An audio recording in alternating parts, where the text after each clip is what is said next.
우리가 인생의 성공이라는 단어를 참 생각을 많이 합니다. 우리는 성공적인 인생을 살기를 원하죠. 누구나 다 성공하고 싶어 합니다. 그런데 어떤 사람이 만약에 나는 이제는 성공에 욕심이 없다 라고 이야기하는 사람들이 있어요. 그러면 이제 두 부류 중에 한 사람입니다. 한 부류는 뭐냐면 이미 자신이 아주 성공했다고 생각을 하거나 아니면은 내 인생에서는 성공은 더 이상 내 것이 아니다, 좌절하고 있든지 둘 중에 아마 하나일 것입니다. 성공에 대한 갈망이 사라진다는 것은 아마도 너무 넉넉하거나 아니면은 좌절 속에 있을 때일 것입니다. 성공이 참 쉽지가 않습니다. 왜냐하면 우리는 성공을 이 한 명, 최고 1등 그 사람에게 붙여주기를 원하는 경우가 많기 때문입니다. 그래서 우리가 올림픽에서도 보면은 금메달리스트만 기억하지 이렇게 은메달이나 동메달도 아주 귀한 것인데 이 기억하거나 이 남겨놓지를 않습니다. 우리가 어떤 영상을 볼 때도 금메달이 누구였는가를 찾아보지 그 다른 사람들에 대해서 아무리 메달을 땄다 할지라도 잘 기억을 안 합니다. 그런데 여기서 우리가 한 가지 기억할 것은 무엇이냐면 성공은 우연히 오지는 않는다. 갑자기 오는 건 아니에요. 성공하는 사람은 분명히 노력과 인내와 재능이 필요합니다. 그 분야에 성공했다라는 사람들을 보면은 그러한 노력이 있는 사람이에요. 그래서 어떤 사람, 성공한 사람한테 어떻게 그렇게 성공했냐고 물어보았는데 뭐 별거 안 했는데 성공하게 됐어요. 그럼 어떻게 됩니까? 때려주고 싶어지는 거예요. 얼마나 우리는 해도 안 되는데 그것을 이뤄놓고서는 어떻게 하다가 됐다 그러면은 안 된 사람은 어떻게 하겠어요? 더 크게 힘들어지는 거죠. 그렇습니다. 성공에는 분명히 노력과 재능이 함께 필요합니다. 그리고 이러한 성공이다 보니 성공에 대해서 생각하면 생각할수록 점점 마음도 복잡해지고 머리도 복잡해집니다. 그런데 거기에다가 성공과 행복의 상관관계를 생각하기 시작하면 이거는 생각의 끝도 한도 없어요. 어디서 멈춰야 할지를 모르게 됩니다. 그만큼 성공이라는 개념도 어렵고 행복이라는 개념도 어려운 거예요. 그걸 규정짓기가 어렵습니다. 그런데 저는 오늘 그 어려운 거를 한번 나눠보려고 합니다. 성공과 행복이란 무엇이냐? 오늘 말씀을 통해 한번 같이 보도록 하겠습니다. 하나님께서 분명한 원리를 보여주셨기 때문에 우리는 오늘 아마 찾게 될 것입니다. 1절 말씀을 보면 이렇습니다. 바사왕 고레스 원년에 여호와께서 예레미야의 입을 통하여 하신 말씀을 이루게 하시려고 바사왕 고레스의 마음을 감동시키심에 그가 온 나라에 공포도 하고 조소도 내려 이르되. 바사왕 고레스 원년이다 라고 오늘 말씀을 시작을 합니다. 이 바사가 바로 이 한국식 발음으로 해서 그런데 페르시아입니다. 페르시아, 지금의 이란이에요. 그런데 페르시아에 대해서 여러분들 무엇을 이렇게 알고 계십니까? 페르시아 하면 생각나는 게 혹시 있으십니까? 페르시아. 네, 페르시아 하면 여러 가지가 그렇게 생각이 나죠.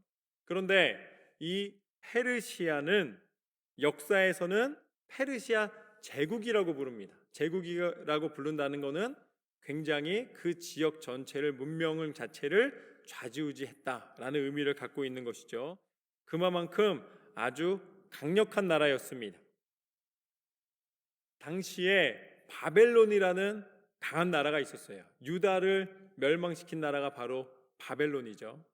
그런데 그 강력했던 바벨론을 더 강력한 힘으로 제압하고 그를 물리치고 그 땅을 차지했던 나라가 바로 어디냐면 바로 페르시아입니다. 페르시아가 바벨론을 멸망시킨 나라입니다. 그리고 이 바벨론은 자신의 강함을 드러내기 위해서 자신이 정복한 나라에서 포로들을 잡아오는 정책을 썼습니다. 그 바벨론이 각 나라에서 잡아온 포로 중에 바로 다니엘이 있는 거예요. 다니엘이 바벨론의 포로가 되었었죠. 그런데 그러한 바벨론을 멸망시킨 이 페르시아는 바벨론과 다른 정책을 썼습니다. 포로 정책이 아니라 이제는 친화 정책을 썼습니다. 그래서 자신이 정복한 나라들에게 오히려 은혜를 베풀어주는 방법으로 그들에게 자신의 위력을 과시했습니다. 그 결과 각 나라의 바벨론의 포로로 잡혀왔던 사람들을 돌려주는, 다시 돌려보내는 이 정책을 사용합니다. 그때 나오는 인물이 바로 느헤미야와 스가랴와 에스라입니다. 그렇게 주변 국가들에게 이제 사람들을 다 돌려주는 거예요. 그리고 그 역할을 했던 사람이 누구냐면 바로 오늘 말씀에 나와 있는 페르시아 제국의 고레스 왕입니다. 오늘 말씀에 고레스 원년이었다라고 되어 있죠. 이 고레스 왕은 인권을 존중하는 왕이었어요. 그래서 고레스 왕 때 어떠한 정책들을 사용했는가? 그 중에 대표적인 세 가지 정책이 뭐냐면 종교의 자유, 자신이 정복했던 나라에게 종교의 자유를 허락해 줍니다. 그리고 노예 제도를 폐지했어요. 그 다음에 마지막으로 이제 일한 대가를 지불하는, 옛날에 노예니까 그냥 마음대로 부렸다면 노예 제도를 폐지한 다음에 일한 사람들에게 임금을 지급해 주기 시작했습니다. 그래서 이 고레스 왕이 역사에 남는 위대한 왕이 된 것이죠. 괄목할 만한 성공한 왕이 되었습니다. 그런데 그가 이렇게 성공했다는 기록은 있어요. 역사책에 고레스 왕은 이러이러한 정책을 펼쳤다. 그게 세계 역사를 공부하는 사람들이 책에서 공부하는 내용이에요. 그런데 그 고레스 왕이 어떻게 그런 성공적인 정책을 펼칠 수 있었는가는 역사책에 안 나와요. 그게 어디 나오는지 아십니까? 성경에 나온다는 사실이에요. 할렐루야. 고레스 왕이 위대한 인물이 될 수 있었던 그 정책의 근원이 성경에 나와 있다는 거예요. 다시 1절부터 3절까지 말씀을 보면 그 비밀이 나와 있습니다. 1절부터 3절을 보면 바사왕 고레스 원년에 여호와께서 예레미야의 입을 통하여 하신 말씀을 이루게 하시려고 바사왕 고레스의 마음을 감동시키심에 그가 온 나라에 공포도 하고 조소도 내려 이르되 바사왕 고레스는 말하노니 하늘의 하나님 여호와께서 세상 모든 나라를 내게 주셨고 나에게 명령하사 유다 예루살렘에 성전을 건축하라 하셨나니 이스라엘의 하나님은 참 신이시라. 너희 중에 그의 백성된 자는 다 유다 예루살렘으로 올라가서 이스라엘의 하나님 여호와의 성전을 건축하라. 그는 예루살렘에 계신 하나님이시라. 아멘. 고레스 왕이 그러한 정책을 펼칠 수 있었던 이유는 무엇입니까? 바로 이스라엘 하나님 여호와께서 그에게 임하여 주셨기 때문입니다. 오늘 말씀에 나와 있는 것처럼 자신의 통치 원년에 예레미야를 통해 선포하신 하나님의 말씀이 이루어지도록 그의 마음을 감동하신 것입니다. 여러분, 그가 통치에 하나님의 감동이 개입하는 순간 그는 위대한 통치를 벌일 수가 있었던 거예요. 그 땅을 정복할 수가 있었고 하나님께서 그를 역사에 남는 인물이 되게 하여 주셨습니다. 그런데 이것은 하나님이 고레스 왕을 위대한 왕으로 세우기 위한 하나님의 뜻이 아니라 하나님께서 당신의 성전을 재건하시기 위한 방법이셨다는 사실을 기억하십시오. 하나님께서 당신의 성전을 재건하셨습니다.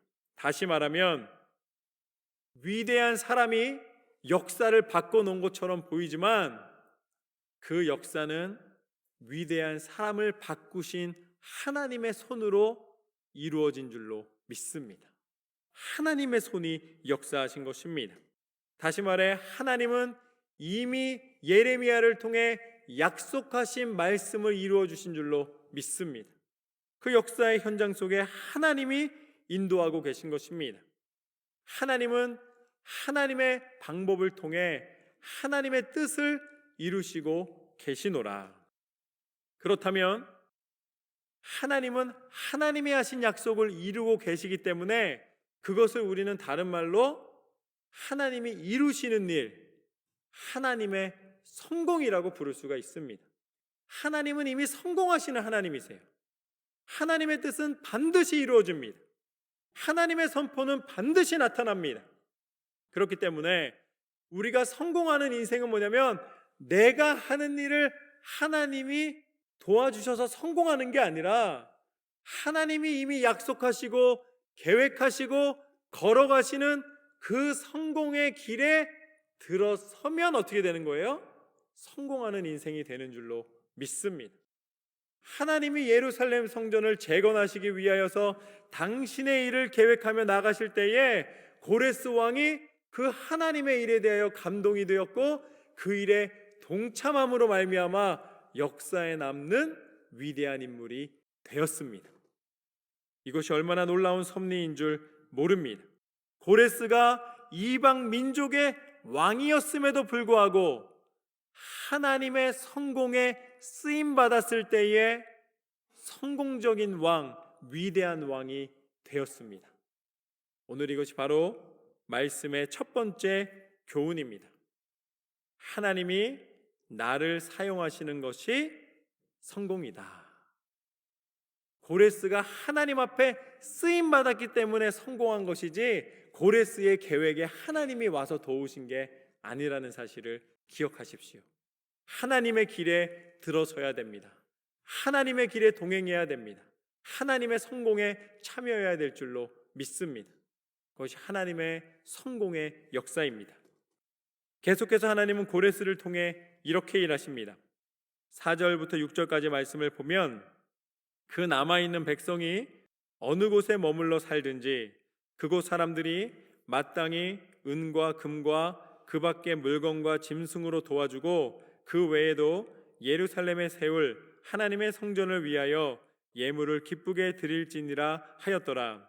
이에 유다와 베냐민 족장들과 제사장들과 레위 사람들과 그 마음이 하나님께 감동을 받고 올라가서 예루살렘에 여호와의 성전을 건축하고자 하는 자가 다 일어나니 그 사면 사람들이 은그릇과 금과 물품과 짐승과 보물로 돕고 그 외에도 예물을 기쁘게 드렸더라. 아멘. 하나님의 이 쓰임을 받는 고레스가 하나님의 방법을 통해 선포합니다. 이제 당신들이 갖고 있는 금과 은을 다 가지고 와서 당신의 성전을 만드는데 사용해도 좋다, 이렇게 선포를 하였습니다. 그런데 왕이 아무리 선포를 하면 뭐합니까? 만약에 꽁꽁 숨겨놓은 금과 은을 내놓지 않으면 아무 일도 벌어지지 않는 거예요. 그리고 막상 또 그 선포된 말 때문에 이제 우리가 하나님의 성전을 짓자, 그래서 금과 은그릇을 다 가지고 왔어요. 그런데 왕이 갑자기 마음이 바뀝니다. 나 지금까지 했던 말 다 취소라고. 너희가 가져온 은과 금은 다 내 거. 그리고서는 내 창고에다 또 집어넣으면 어떻게 되는 거예요? 또 속았네, 이렇게 되는 거예요. 그러니까 왕이 선포했다고 되는 것도 아니고 사람들이 그 금과 은을 내놓았다고 되는 것도 아니었습니다. 이 당시 이 일이 어떻게 이루어졌는가? 하나님의 감동이 고레스 왕에게 임하였고 또한 그곳에 남아있던 유다 백성에게 동일하게 임하였습니다. 하나님의 감동이 서로 연결되었을 때에 이 역사가 일어났습니다. 마음과 마음이 통했다는 거예요. 그런데 여기서 한 걸음 더 나아가서 하나님은 영이시기 때문에 하나님의 마음이 우리 가운데 통했다는 것은 무엇이냐면 하나님의 영이 우리 가운데 임했다는 거예요.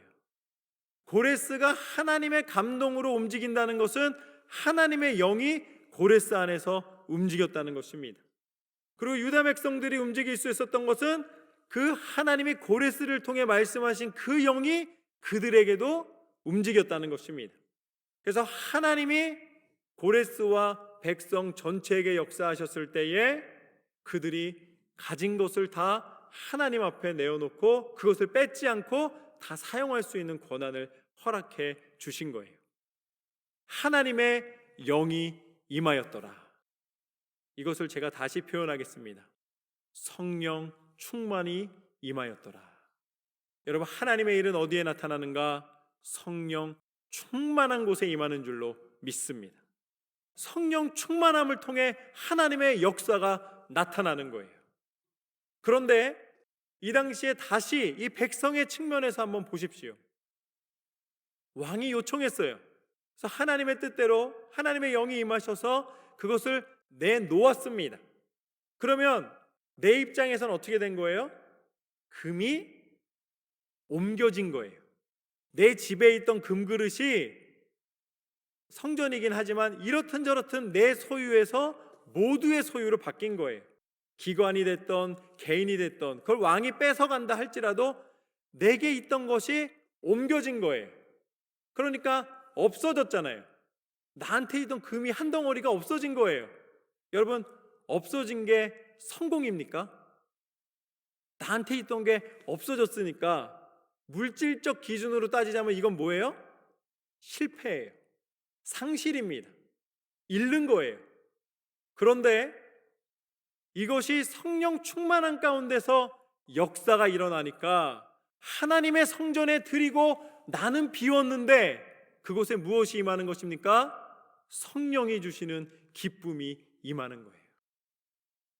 여러분이 하나님 앞에 드릴 때에 주시는 성령 충만함과 행복과 기쁨의 원리가 바로 이것입니다. 내 것이 없어지기 때문에 슬퍼지는 게 아니에요. 내가 마음껏 하나님 앞에 드리고 마음껏 하나님 앞에 헌신할 때에 하나님은 성령으로 임하여 주시는 줄로 믿습니다. 그리고 그 성령 충만한 가운데 임하는 기쁨은 물질로 환산할 수 없는 기쁨을 허락받게 되는 것입니다. 그래서 물질이 많은 사람이 하나님 앞에 드리는 것이 아니라 성령 충만한 사람이 하나님을 기쁘시게 해드릴 수가 있는 거예요. 저는 여러분이 세상 무엇과도 바꿀 수 없는 하나님을 기쁘시게 해드린 데에 여러분의 마음을 온전히 드리고 여러분의 모든 것을 드리시기를 주님의 이름으로 축원합니다. 하나님은 많고 적고를 보시는 분이 아니십니다. 그 중심에 나의 자리가 있느냐, 하나님이 임하실 공간이 있느냐, 우리가 드렸다고 허탄할 필요가 없어요. 왜냐하면 그 자리에 하나님은 세상과 비교할 수 없는 만족함을 허락하여 주시는 줄로 믿습니다. 기뻐 뛰며 찬양할 수 있는 이유는 하나님이 우리와 함께 하신다는 성령 충만함입니다. 우리 교회가 다시 살아날 수 있는 유일한 길은 무엇인가? 여러분, 물질이 많아진다고 행복한 교회가 아니에요. 성령 충만하십시오. 하나님을 사모하십시오. 하나님이 이 시간 여러분과 함께 하실 줄로 믿습니다. 그렇게 오늘 하나님께서 그 모든 사람에게 임하여 주셔서 하나님의 놀라운 일을 이루시는 것을 보게 됩니다. 아까워하지 않고 있어요. 다 하나님 앞에 드립니다. 그런 다음에 어떻게 되는가? 7절부터 11절까지 말씀을 보면 이렇게 나와 있습니다. 고레스 왕이 또 여호와의 성전 그릇을 꺼내니 옛적에 느부갓네살이 예루살렘에서 옮겨다가 자기 신들의 산당에 두었던 것이라. 바사왕 고레스가 창고지기 미르르닷에게 명령하여 그 그릇들을 꺼내어 세어서 유다 총독 세스바살에게 넘겨주니 그 수는 금접시가 30개요 은접시가 1000개요 칼이 29개요 금 대접이 30개요 그보다 못한 은 대접이 410개요 그 밖에 그릇이 1000개이니 금은 그릇이 모두 5400개라. 사로잡힌 자를 바벨론에서 예루살렘으로 데리고 갈 때에 세스바살이 그 그릇들을 다 가지고 갔더라. 아멘. 하나님이 이 예루살렘의 성전을 아주 아름답게 회복해 주고 계시는 모습을 보게 됩니다. 그런데 이 에스라서 말씀에 나와 있는 이 내용이 역대하 말씀에 나오는데, 역대하 36장 5절에서 7절까지 말씀을 보면은 거기에 무엇이 나오냐면 유다의 여호야김이 나옵니다. 여호야김 왕 때에 바벨론의 느부갓네살이 침범해 가지고서는 여호야김을 쇠사슬로 묶어서 포로로 잡아갑니다. 여러분, 왕이 전쟁에서 전사하는 것보다 더 처참한 사항은 뭐냐면 적국의 포로가 되는 거예요. 그것처럼 비참한 일이 없습니다. 그리고 이 바벨론이 거기서 끝낸 것이 아니라 아주 능욕합니다. 성전에 있던 모든 성물들을 다 옮겨다가 바벨론 신당에다가 넣어 놓습니다. 그러니까 어떻게 보면은 아주 치욕을 당한 거예요. 유다로서는 있을 수 없는 치욕 가운데 들어가게 되었습니다. 그러니 그 당시에 그것을 봤던 사람 중에 믿음이 있는 사람들은, 신앙이 있는 사람들은 내가 저것을 반드시 뺏어올 것이다, 내가 이것을 회복할 것이다, 그런 결단을 하지 않았겠습니까? 아마 그 결단이 자녀에게까지 전달되어서 우리 아버지 때 못했던 이 일을 내가 해낼 수 있지 않을까라고 생각했을 거예요. 그런데 그것은 점점점 식어지고 점점점 잊혀가기 시작했습니다. 이젠 누구도 기억하지 않는 거예요. 유다에서 빼앗긴 하나님의 성물, 유다에서 더 이상 유지하지 못했던 그 모든 귀한 금그릇과 은그릇들을 유다가 다시 회복한 방법은 무엇이었는가? 그들이 군사력을 키우고 그들이 전략을 세우고 그들이 무언가 이제 힘을 다해서 그 그릇을 침범해서 다시 뺏어온 게 아니에요. 어떻게 됐습니까? 유다는 하나도 안 했어요. 페르시아 왕 고레스가 그대로 옮겨다 주는 모습을 보게 됩니다. 바벨론이 빼앗아간 것을 내가 회복한 게 아니라 다시 이방 민족의 왕이었던 페르시아의 고레스가 그대로 갖다 놓아라, 그 명령으로 회복되는 것을 보게 됩니다. 여러분, 이것이 오늘 말씀의 세 번째 교훈입니다. 성공은 내가 행하는 것이 아니라 하나님이 행하시는 것이라. 유다 백성이 아무리 길을 써도 그릇 한 개도 옮길 수가 없었어요. 그런데 하나님이 역사하시니까 유다는 힘을 하나도 들이지 않았는데 하나님이 유다에 있는, 예루살렘에 있는 성전의 기물들을, 5,000개가 넘는 그 성전의 기물들을 하나님의 방법으로 다시 제자리로 옮겨놓고 계시는 모습을 보게 됩니다. 여러분, 하나님의 손에 여러분의 인생이 있어야 될 줄로 믿습니다. 내가 하는 것이 아니라 성공은 하나님이 하시는 것입니다. 우리가 하려고 그러면 안 돼요. 여러분, 한번 생각해 보십시오. 비가 오기를 원하는데 비가 많이 오면 어떻게 돼요? 홍수가 납니다. 비가 너무 많이 오면 안 된다고 그랬더니 비가 적게 와요. 그럼 어떻게 돼요? 가뭄이 드는 거예요. 하나님이 시기를 쫓아 적절하게 비를 주지 않으시면 우리가 길을 써도 추수의 기쁨은 없습니다. 하나님이 도우셔야 되는 거예요. 여러분, 누구도 태어남을 결정할 수 있는 사람이 없습니다. 내가 태어난 것은 내 의지로 태어난 게 아니에요. 그런데 태어난 다음에는 다 자기가 모든 걸 다 이 왕처럼 다 다스릴 수 있다고 생각해요. 그러나 죽음 이후도 우리가 모른다는 사실을 기억하십시오. 그 누구도 태어남을 결정할 수 없고 그 누구도 죽음 이유를 알 수가 없습니다. 우리의 인생을 보면 아무리 길어도 이제 100년이에요. 그러면 무한한 세월 속에 우리가 살아가는 100년은 점도 아닙니다. 보이지도 않아요. 그런데 하나님은 어떤 하나님이신가? 하나님은 그 무한을 만드신 무한보다 더 크신 하나님이신 줄로 믿습니다. 그렇기 때문에 우리 힘으로 살아가는 것이 아니라 우리의 삶과 죽음을 다 허락하여 주시고 우리를 영원한 생명 가운데 인도해 주시는 하나님의 은혜 없이는 우리는 한순간도 살아갈 수가 없습니다. 우리가 해결할 수가 없다는 거예요. 그나마 태어났다는 것은 우리가 인지하지만 죽음 이유는 아예 모릅니다. 그런데 우리가 죄의 문제에 대하여서 죽음 이후에 해결할 방법이 없어요. 어떤 사람들은 이렇게 이야기를 합니다. 아니, 아담과 하와가 죄를 지었지 우리랑 무슨 상관이 있냐고 물어봐요. 원죄는 아담과 하와 거지 우리 건 아니지 않냐. 내가 선악과 먹은 적 없다 이렇게 이야기를 해요. 그런데 여러분, 우리가 부모님을 결정할 수가 없는 것처럼 우리는 이미 죄에 물든 아담과 하와의 그 죄로 물든 육신의 아들과 딸이 되어서 지금까지 그 몸을 입고 있는 거예요. 그래서 나는 상관없다고 할 수가 없습니다. 상관없으려면 이 몸을 안 입고 있어야 되는데 몸을 안 입고 있으면 사람이 아니잖아요. 그러니까 죄에서 벗어날 수가 없는 거예요. 난 상관없다고 할 수가 없어요. 아무리 부모님을 부인해도 내가 다시 태어날 수는 없는 거예요. 이미 부모님이 계시고 그 부모님이 계시고 그 부모님이 계시고 끝에 가면 결국 아담과 하와가 있는 거예요. 그 끈을 우리는 부정할 수가 없다는 것입니다. 죄가 있다는 사실은 부정할 수가 없다는 거예요. 그렇지만 죄가 있다는 것은 부정할 수 없지만 그 죄를 용서받고 다시 성결함을 힘입어 거룩하게 거듭날 수는 있습니다. 하나님만이 하실 수 있으십니다.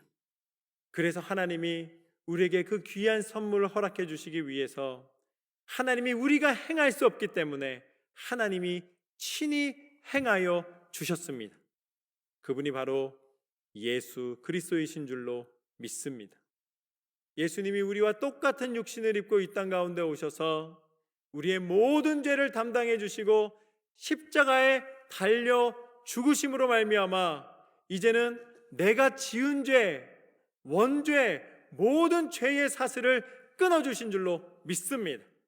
그것을 우리는 예수님 안에 자유하다라고 표현하는 것입니다. 그리스도 예수 안에 우리는 자유함을 허락받은 줄로 믿습니다. 예수 그리스도의 십자가의 능력이 우리를 죄에서 해방시켜 주셨노라. 예수 그리스도의 보혈의 능력이 우리의 모든 죄를 씻어 주셨노라. 이것은 우리가 행한 것이 아니라 하나님이 행하신 것입니다. 우리가 성공한 것이 아니라 하나님이 성공하신 것입니다. 사람들은 십자가를 어리석다 표현하였으나 세상에 무엇과도 비교할 수 없는 참 진리와 생명과 지혜로 우리를 살리신 줄로 믿습니다. 그리고 다시 부활하시사 부활의 첫 열매가 되셔서 진정한 승리, 하나님의 나라에 들어가는 그 놀라운 은혜를 허락하여 주셨습니다. 이제 우리는 하나님이 행하신 십자가의 승리와 하나님이 행하신 부활의 능력과 하나님이 허락하신 구원과 하나님 나라의 축복으로 말미암아 승리한 인생인 줄로 믿습니다. 그것이 세상이 줄 수 없는 성공과 행복의 비밀입니다. 저는 우리 모든 성도님들이 그 비밀을 찾아 누리시기를 주님의 이름으로 축원합니다. 오늘 말씀은 우리가 세 가지를 나누었습니다. 첫 번째, 하나님이 나를 사용하시는 것이, 나를 쓰시는 것이 성공이다. 하나님의 길은 성공의 길입니다. 나를 쓰셔서 하나님의 일이 이루어질 수 있도록 날마다 기도로 나아가시기를 주님의 이름으로 축원합니다. 두 번째, 하나님께 나를 드리는 것이 성공이다. 우리가 드리면은 손해보는 게 아니에요. 성령 충만함으로 세상이 줄 수 없는 기쁨이 충만케 하실 줄로 믿습니다. 마지막으로 하나님이 행하시는 것이 성공이다. 내가 아무리 길을 써도 안 됩니다. 하나님이 행하실 때에 역사는 이루어집니다. 여러분의 삶에 하나님의 역사가 나타나시기를 주님의 이름으로 축원합니다.